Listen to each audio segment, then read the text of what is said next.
Overcoming lethargy with the wisdom of the Srimad Bhagavad Gita. The best revenge is massive success. Do you know who said that? It was Frank Sinatra, of course. But what is it that actually blocks some people from proceeding forward and making progress in life? Well, how often have you felt an invisible force holding you back just when you're about to embark on a new venture or pursue an exciting idea that popped into your mind? You might find yourself thinking, oh, why should I bother? Who am I doing all this for? Is it really worth all the trouble and risk? Wouldn't I be inviting extra work and pressure? Such thought can be paralyzing, keeping us stuck in a loop of inaction and doubt. This invisible force, which is rooted in lethargy and self-doubt, can be traced back to the influence of the tamasic quality described in the Srimad Bhagavad Gita. Understanding and overcoming this force can open up our true potential and set us on the path to self-realization and grand success. The Srimad Bhagavad Gita beautifully elucidates in the 14th chapter the nature of the three gunas or qualities that influence our existence, behavior and mindset. They are Sattva, goodness, Rajas, passion, and Tamas, ignorance. These three qualities bind the embodied self, shaping our actions and reactions. Sattva is pure and illuminating, leading one to happiness and knowledge. When Sattva is predominant, the light of wisdom shines through every sense in the body. Rajas, characterized by passion and desire, binds us through attachment to action. When Rajas prevails, it brings about greed, restlessness, and longing for material gains. However, though excessive Rajas can lead to pain, remember that it also drives us to take action and achieve our goals. Tamas, born of ignorance, leads to negligence, sleep, laziness, and even a surprising creativity in inventing excuses to avoid action. It fundamentally signifies a strong inertia of rest, which, to be overcome, calls for conscious efforts. When Tamas is predominant, it shrouds knowledge and binds us to idleness and delusion. Those in the mode of Tamas usually experience a sense of lethargy and a lack of motivation, making it difficult to move forward in life. This state can feel heavy and all-consuming. However, just as a doctor diagnoses a patient before prescribing treatment, recognizing the influence of the tamasaguna within us is the crucial first step towards overcoming it.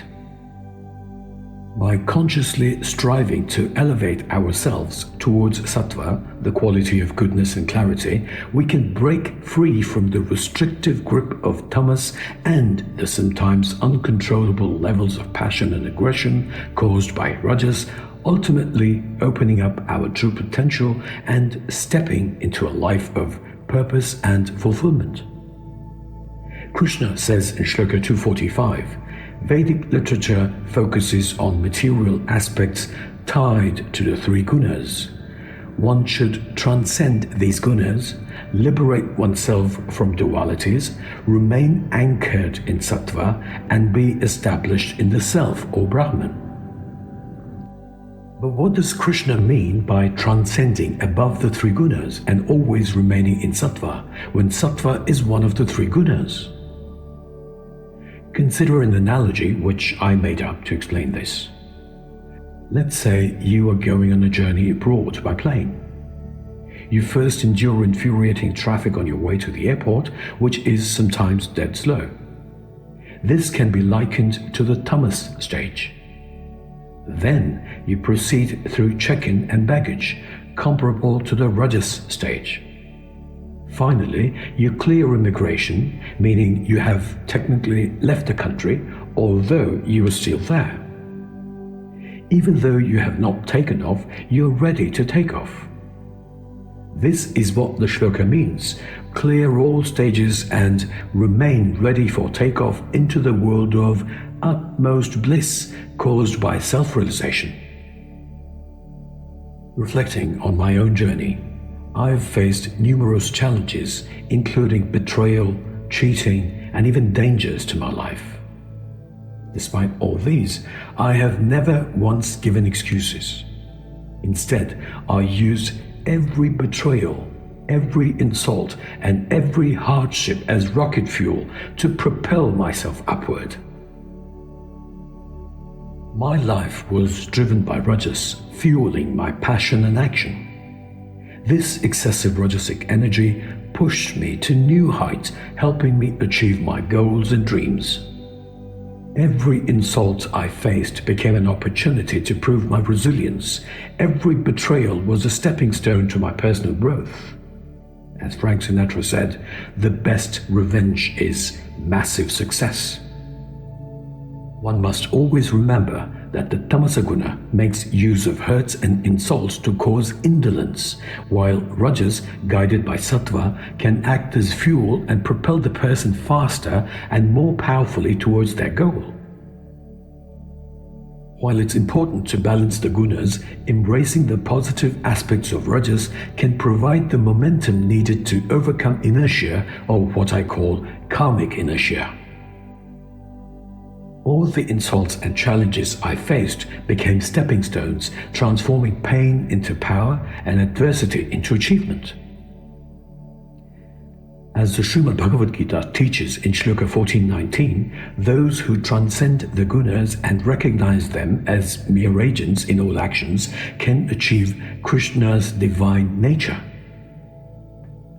By cultivating awareness and striving for a balance of the gunas, we can rise above lethargy and find the courage and power to progress in life.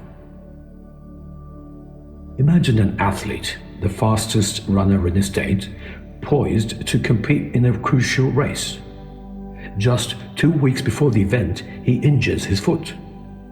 When he consults a doctor, he is told that with proper treatment, he'll not only recover, but also run better than ever.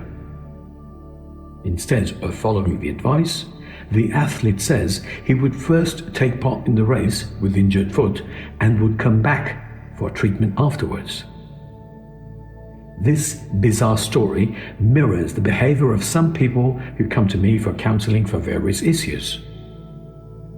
Although I advise them to start by reading the Srimad Bhagavad Gita at least once, they say they would first handle their challenges and then come back for the Srimad Bhagavad Gita.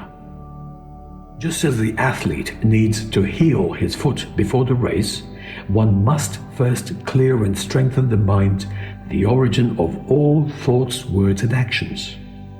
Yet, like the athlete, many insist on pursuing their goals despite mental turmoil, intending to address their foundational issues only afterwards.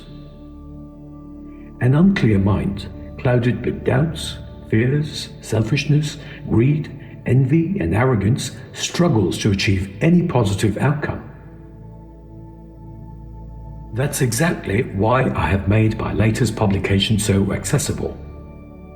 The audiobook takes just 3 hours and 10 minutes to complete, and fast readers can finish the paperback version even quicker. However, instead of taking the simple and straightforward solution, people often succumb to the allure of expensive retreats and meditation programs marketed by religious organizations. Retreat from what? From their own mind? They fail to realize that no matter where they go, their troubled and confused mind always accompanies them. Cleanse your mind first. Free yourself from illusions, delusions, meaningless beliefs and superstitions, and then take up any endeavor. Remember, Krishna's entire discourse took place before the Mahabharata war, which symbolizes the eternal battle within our minds. It is so easy. Make use of my publication, The Easy to Understand, the Ever-Relevant Gita, a present-day rendering by Tavamithram, available in paperback, audiobook or ebook form. Embrace the wisdom of the Srimad Bhagavad Gita to understand and harmonize the gunas within you. Let the light of Sattva guide you, the drive of Rajas propel you, and the awareness of the debilitating Tamas remind you of the necessity of balance. By doing so, you can overcome lethargy and move forward with purpose and clarity, with only the sky as your limit. Thank you. Stay blessed. Jai Shri Krishna.